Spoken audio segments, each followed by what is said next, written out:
The shuttle landed gently on the ground, hard steel squashing gentle blades of grass as it began to offload its troops.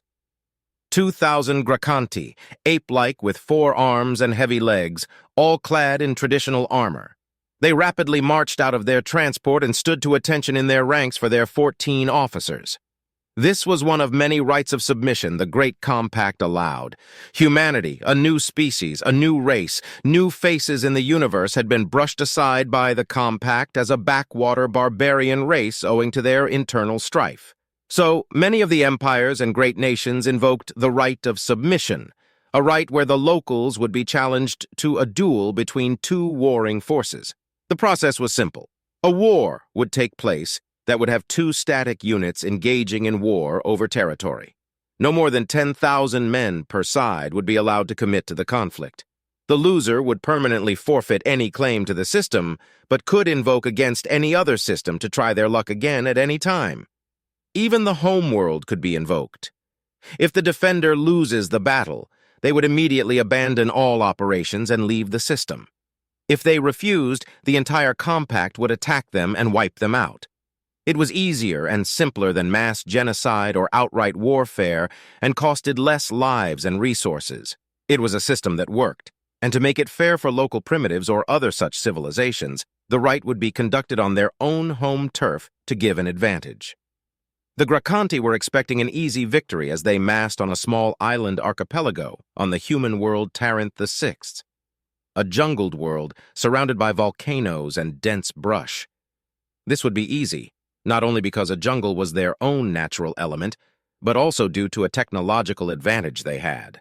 Plasma pistols and laser cannons would be all too easy to defeat the humans' primitive pulse rifles and projectile weapons. After all the troops disembarked and waited for their barked orders, they stood to attention, checking weapons. A bright red flash of light in the sky from a large flare signaled the start of the rite, and the general began a speech. All present puffed their chests with pride and held their heads high. This would be an easy victory, they thought. Their sensory gear could pick up no movement anywhere or see anything nearby. The general stopped in his tracks, let out a soft moan of pain, then collapsed dead on the ground. A soldier broke ranks and attempted to provide aid, only to find a small hole in the back of the general's head. Green blood now stained his hands. He screamed out they were under attack, just as his squad captain let out a small squishy noise, splattering blood on the poor sod behind him, then fell to the floor, dead. Panic gripped the unit as they sprinted for cover and began looking for targets, only to find none. A few moments passed with naught but silence, no more deaths, no nothing. One officer poked his head out to check for anything and instantly died as a bullet went into his eye. The group began to panic fire into the trees on the mountain to try cover. 6 more men died from bullets, each one a perfect shot right to his head. Even though these men wore helmets that easily deflected shots in most cases, the bullets just pierced straight through. The panic fire continued for a bit longer, and a few officers braved the firing line, calling to stop. A few tense moments followed, and no more death happened. The officers rallied their troops and sent them into the trees. They found nothing. No ammunition, no tracks, no traces. Most of the soldiers ran into the jungle and experienced an eerie silence with not even bird song in the air. Nothing but the quiet hum of the wind and the soft rustling of leaves. To secure their way back, a squad of 50 men guarded the transports. A retreat meant a loss, but a loss could be learned from. There were 50 transports, all of them in the air, hovering gently a few feet above the ground, and a squad of 200 to guard them. A loud thud was suddenly heard in the distance, shortly before one transport was instantly destroyed, going up in a massive fireball. A few of the men nearby were incinerated or blown back by the explosions. Seconds later, another impact blew the engine clean off another transport, causing it to spin uncontrollably, taking out 2 more transports in the process as it crashed into them. Panic gripped the men on the ground as 2 more transports were hit, one of which landed on a screaming officer who was unfortunate enough to be trying to calm his troops down in the precise wrong spot. Suddenly, mass explosions and random detonations began occurring in the mountain. The unit of 200 sent to scour the mountainside was now panicking, firing wildly into the trees as they suddenly detonated, legs and arms suddenly being severed. Now beset on two fronts, the transports were easy prey, and one shell perfectly hit the cockpit, killing the pilot who slammed it into the ground, crushing a squad of 6 men. By the time any officer had collected himself enough to give any orders, the mountain unit was all dead or dying, and only 13 of the 50 transports were still flying. An order to retreat was given, and the transports fled. As they ascended into the sky, a streak of smoke suddenly emerged from the mountains surrounding them. Every transport was hit with a missile strike that came out of nowhere. First 5, then 8, then 10 missiles, each aiming for a transport, streaked across the sky. No transport survived the attack, and now the army was stranded, trapped fighting an enemy they didn't understand nor could even see. The officers wisely assumed that the mountains had traps or other such means to dissuade attackers. The only real road through was the roads. This was a bad idea, as the officers later found out. Smartly, however, they ordered their men to stagger formation and space themselves to defend against explosive attacks like those seen in the mountains. The force was now stranded and had lost a total of 300 of the 2,000 men. They still had plenty of strength and carried on. The army marched on. A group of 400 or so crossed a long bridge leading to the larger island in the archipelago chain. This army was just about to cross a bridge when a massive explosion rocked the front and rear simultaneously. The bridge at both ends suddenly collapsed, trapping the army where it stood. They collected themselves quickly and began to look for any trace of their targets. Nothing. The 2 officers that were there hid carefully, using their soldiers as cover. The army was now trapped 200 feet in the air on a bridge over a raging river. Any man who fell in the river was condemned in those merciless rapids if they aren't crushed by the falling bridge or killed by the explosion. 2 more explosions suddenly racked the column, again at both ends of the bridge. Then 2 more explosions again at the same point, the north end of the bridge collapsing. The south end of the bridge collapsing after a 3rd explosion.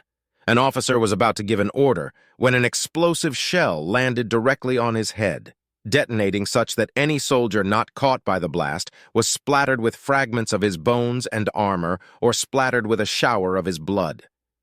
2 more explosions, followed by a further bridge collapse, marked the end of the bridge army, as the last 2 segments of the bridge collapsed, condemning all to a watery or messy grave.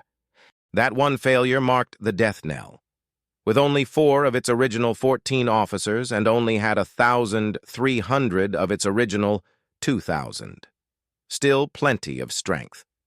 An army of 200 marched south from the bridge and made their way through what looked like an industrial area or some kind of logging storage yard. They spotted movement in the camp and charged forth, firing wildly as both a cover for their advance and a means of intimidation. They went in and gathered around a strange idol. It was a strange ape-like creature, or at least a faux approximation of one, sitting on a box while holding 2 strange circular metal devices. It appeared to be a children's toy of some kind. The army carefully scanned the local area and found nothing but this strange idol. One soldier, seemingly out of curiosity, picked up the toy, and it began to emit a shriek and banged its metal objects together, making a ringing noise. The toy had a string attached to it, and as it was picked up, a whir, then click noise was heard. As the soldier looked at the string, he realized the monkey was sitting on a box of explosives. Demolition charges placed at key locations all across the yard suddenly detonated. Any man that was left alive began to panic and run, followed by being quickly shot and killed by a bullet from nowhere. 200 men died. 3 officers left. An army of 400 moving towards an outpost seen from the skies, a long road towards it. Every few paces the army took, 2 or 3 men would receive a bullet and fall dead. The army would stop, raise their rifles, someone would open fire at the sight of movement, and then after a barrage of fire would stop. Sudden ambushes from the trees of automatic gunfire would spray the road down, killing a few men, then suddenly stop. Remaining soldiers would run up into the mountainside or the jungle and find nothing. A few of the men sent to investigate would not return to formation. A slow whittling of troops as they approached the outpost had them broken and fearful. The officer in charge, barely capable of keeping his men together, was out in the open. He realized this too late as his head suddenly disappeared in a shower of bone and blood. With the officer dead, there was nothing stopping the army from panic firing wildly before their forces were hit by a series of explosions, seemingly from above. There were no aircraft to be seen and no enemy could be found. As the army was whittled down, one man was all that was left. It was here the first human warrior was seen. He emerged from the jungle and approached the Gracanti, holding an automatic rifle. It was a human, wearing green armor that looked like fabric, with the only metal in his armor being interwoven plating around his chest and the helmet on his head. The Gracanti, still in a panic, tried to open fire, only to realize his rifle's plasma charges were spent from his wild firing. The human approached, getting within spitting distance, and aimed his weapon, emptying the ammunition clip into the Gracanti warrior. Then, with a sadistic smile, vanished back into the trees. An army to the west, a force of 300, met a sudden and messy end as they encountered a human military vehicle. A single military vehicle met them in an open field, an ugly, boxy-looking thing on primitive tracks with a single turret-mounted gun. Officers were unnerved by it. Its gun was strange. It had 8 barrels that spun around. On registering a threat, the vehicle charged at them and began firing. The army had fallen into a perfect trap, and the vehicle's gun began spraying thousands upon thousands of rounds into the army's forces and slaughtering every man there. Plasma weapons fired at it would be too slow, and the vehicle's speed would allow it to ignore them as it moved. The armor plating was mirrored or polished, so laser fire would bounce off it harmlessly. The battle lasted barely 2 minutes as the machine flanked the army and hit their broadside. An army of around 100 had come across terrain too difficult to traverse and had fallen back to their entry point, only to find a smoldering graveyard of their comrades. Incensed by this dishonor, they moved west to the bridge. Their existence was short-lived. A few strange cylindrical objects suddenly appeared at their feet and began to spew out smoke, obscuring their view. A scene of terror and horror followed, making men panic and run. The sight of a human using a device known as a flamethrower was a scene reminiscent of their ancient history of a god of hatred and vengeance that plagued them millennia ago. The sight caused many to flee, only to be immediately killed by a bullet from the blue. Those that stood their ground or failed to run in time were engulfed by a blazing inferno that scorched their skin and boiled them in their own armor. Seeing that the world in the open was a means of death, the last 300 men carefully made their way through the terrain and tried to avoid the roads and open areas. 100 of those men fell prey to random bullets from nowhere, traps in the trees or terrain pits. The last remaining officer in the group hit a pitfall trap, and the soldiers with him panicked and fled into the trees as they saw him face up in the trap, with his body turned into a literal pincushion. The remaining 200 or so were picked off by snipers or fell prey to traps and mines. By the time it was over, a group of 10 were left. 10 out of 2,000. Those 10 were now cowering in fear in the middle of a field. One soldier, seemingly now insane, called his enemy to show themselves. Fight like real warriors. Their panicked firing had expended all of their ammunition, and they only had blades to fight now. They towered over the humans, though, so it meant nothing, they would win. The soldiers stood in a circle and taunted their enemy to show themselves. A sudden spray of blood showered one soldier as 9 of the 10 men suddenly dropped dead from a bullet. The remaining soldier screamed in rage and terror as he frantically wiped his face clean of his brother's blood. He screamed at the locals to show themselves, daring the humans to face him in combat. He heard a rustling noise, and suddenly 24 humans appeared, seemingly out of nowhere. Each was wearing a selection of bushes and face paint, making them blend in perfectly in the brush, each one armed with a high-caliber weapon. Before the soldier could do anything, A bullet blew one of his kneecaps off, severing his left leg from his body. He writhed in pain for a few moments before one human came up to him with a large-caliber pistol and finished him off. The Gracanti armada present in the system recorded the entire event and frantically turned tail. As the ships moved, they screamed in terror as they realized that humanity's navy had deployed a massive array of limpet mines directly in their path while they were distracted. As each mine, a kiloton-level nuclear warhead, magnetically attached itself to each hull 100 times over, a message was sent on an open comm. Pity the poor little children who think fancy guns and big ships make them strong. Make sure you tell the galaxy what happened today. We will be waiting for them, and we will leave no witnesses. The limpet mines detonated, obliterating the entire armada.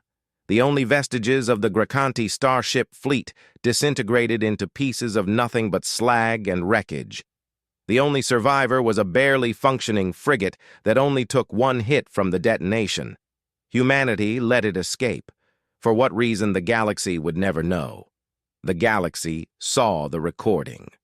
The compact forbade any future rights against humanity and forbade traders from their space. Many armadas and starship fleets endeavored to try to gain vengeance and retaliate. These fleets were never heard from again.